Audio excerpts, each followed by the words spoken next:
Well, first, before I start on these achievements, I'd like to acknowledge the great mentorship I had from the late Professor Lee Seng Lip, who has taught me how to be a good engineer and a very good educator. And many of the achievements which I'm going to describe are basically done with the support, the great support of my faculty administrative colleagues, in particular my deputy heads, Professor Y.K. Chow, Professor Somsak, Professor Chan Ing Soon, and Professor Gary Yong. And so I will probably just say the achievements in the usual category of education and research. We were fortunate that during my tenure, Singapore was actually experiencing a construction boom. There was demand for engineering graduates, so we didn't really have the challenge that we face today in getting good students coming in to do civil engineering.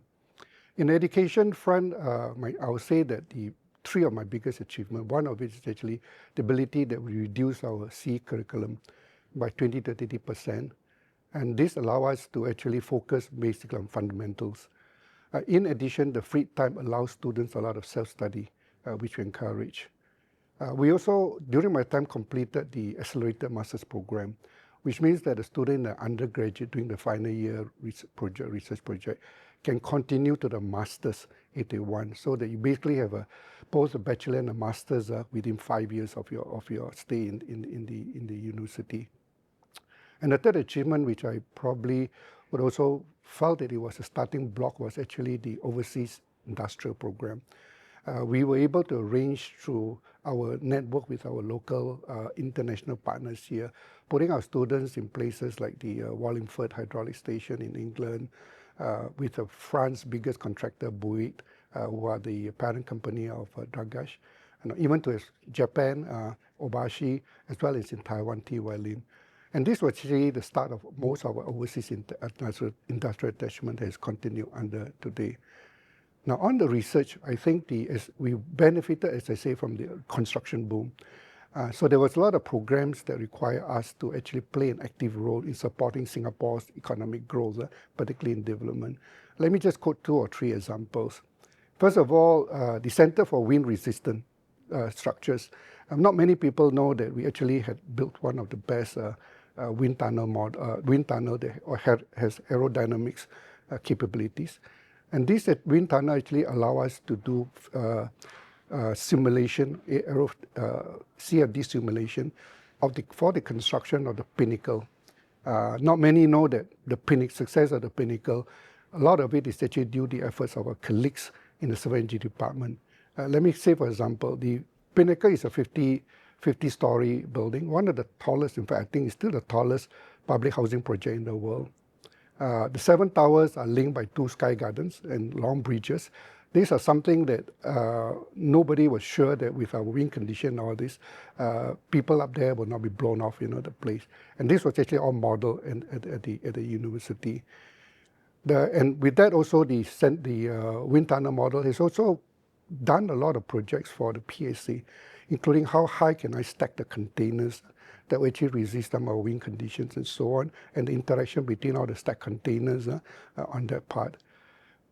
As we start to grow on our public housing, our Center for Construction Materials and Technology play a very significant part in helping HDB to go into prefab, precast technology. For much of the precast use of precast in sunscreens, in the facade, in the construction are all done actually at our laboratories down here. Many tests went through it for accelerated curing, accelerated weather condition, weathering, heat and rain was all done down here. And it was because of that HDB is able to do a lot of those precast and technology into it. And we also work together, HDB, to set up the prefabricated technology center, which is still existing today. And the third one is in the area that, of course, my pet area, which is actually Center for Soft Ground. We actually built the Center for Soft Ground, and our first centrifuge that came in was very timely for us to actually work on the underground and tunneling problem in soft clay. So these are 3 examples on how we actually have contributed, the department has contributed to the developments of Singapore.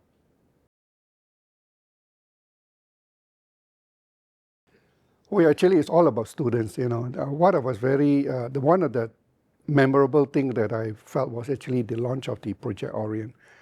It was a project that started during my tenure that encouraged our students, to combine engineering with community service.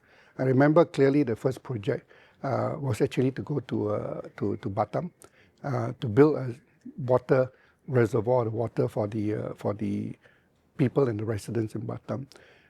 And the question, of course, is on raising the funds for the students to go there and getting how do we transport all our equipment and all this. So we have to start to learn how to cover insurance of taking our equipment across to Batam.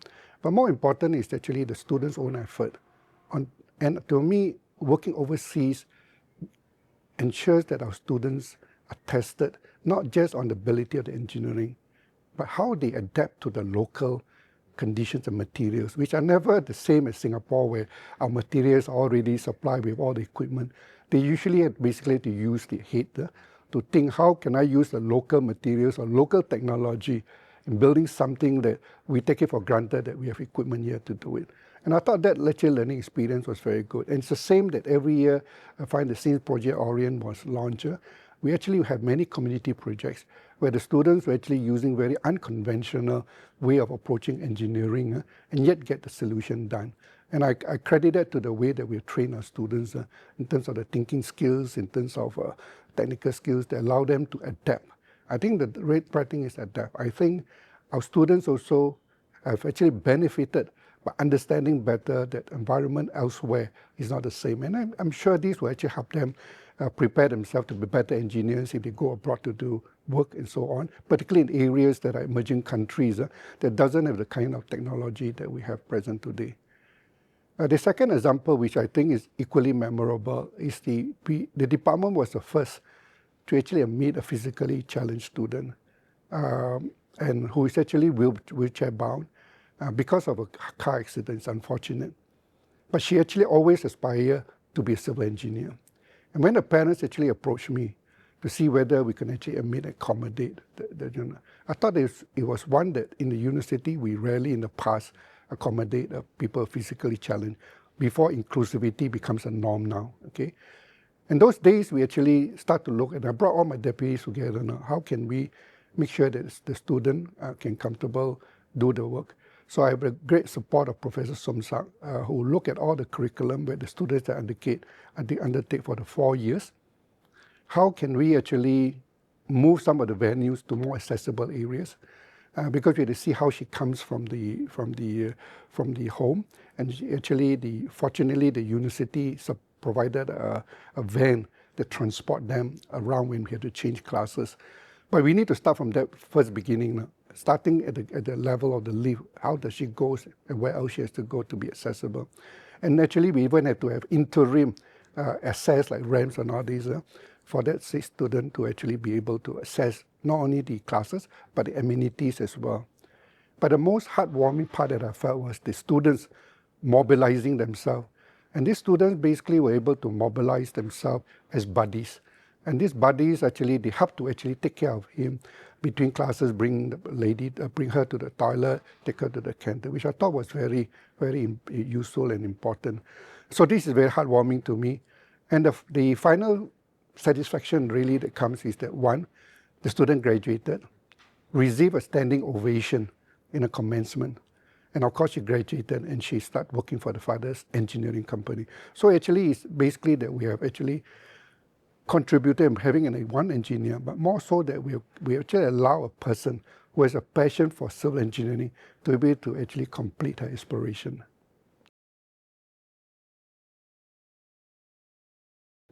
I think the greatest challenge, and all of us are aware of, is actually the difficulty in attracting students, both in quality and quantity, to the department. It's not an NUS problem. It is not a Singapore problem. It's actually a global problem that people are now finding, the civil engineering industry or the construction industry to be less attractive. And to me, this is the biggest challenge. And one of the ways I've been thinking many, many years already, because I've been involved not only as the head of the department, but I'm involved also in the industry and also in several government advisory committees and capacities, how to actually make engineering become more attractive. I come to the conclusion that really we have to reinvent civil engineering. And we have to actually rethink, not by doing small little fixes and hope that the problem will go away, but actually a bold transformation. Now, have I reached the journey yet? Not, because our ecosystem and the construction industry is a very complicated system in Singapore, particularly with all our subcontractor system. But I have this belief that we really have to take it very boldly, transform it in a way for us to be able to attract more people to come in. I've seen some good success in certain places, particularly in contractor, when they start to move into areas of using AI and remote control into their work. It attracts a new breed of engineers that not only knows about civil engineering, but also is very strong in IT and AI. For example, now you don't need to go underground. You don't have to send people to do underground construction using tunneling. Tunnels in the underground in Japan, they all control actually at the top of the site office, and they can see everything that's going on. They control it by remote control, and actually these are the way that I think we have to really reinvent the industry for us to attract a different breed of people. They always feel that why are they doing hot things in the sun, underground dirty work. None of this need to be dirty in underground if we actually use our imagination on how to reinvent civil engineering, how to construct them. We cannot push away this problem because as long as the country is growing, and that there will be developments, and with that developments means that you need civil engineers, you need all engineers, but I think you need civil engineers, particularly in the built environment. So I think the work in terms of work is not a problem. It's how do we make the work attractive and rewarding from the people for who's going to come into engineering. One of the things that I'm trying to do is also how can I change the salary of engineers to be no different from those in the AI and IT, so that if you're well paid, there's no reason why people will not come in. If you provide the right conditions, if you provide for an IT engineer, an AI engineer, why can't they actually want to work into this? So this is something that I think we should, because the work of the engineers, particularly civil engineers, is for everybody to see. Everywhere you walk into, all the built things are actually all done by engineers, civil engineers particularly.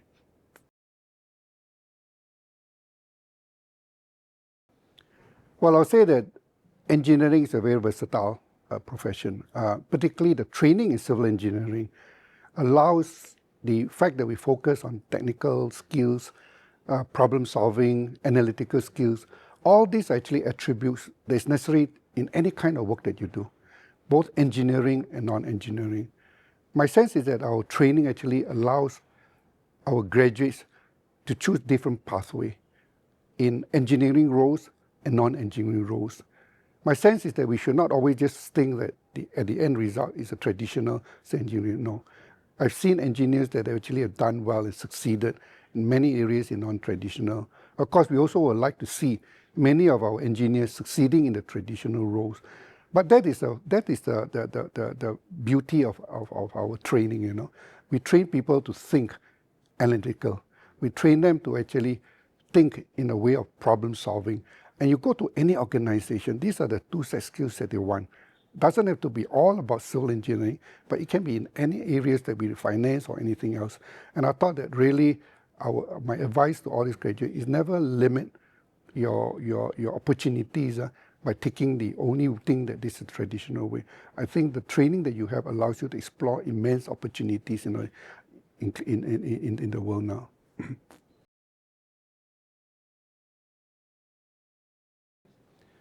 Civil engineering is everything that you see that is built around us. The department has produced thousands of engineers. They've actually contributed the transformation of Singapore from a fishing village into a cosmopolitan city-state, resilient and developed, with infrastructures that drives the economy and buildings that optimize our land use. We should be proud of our alumni that has taken a role in this development of Singapore in a very successful way, not only for the city-state, but also for the region around us. Happy anniversary, CEE.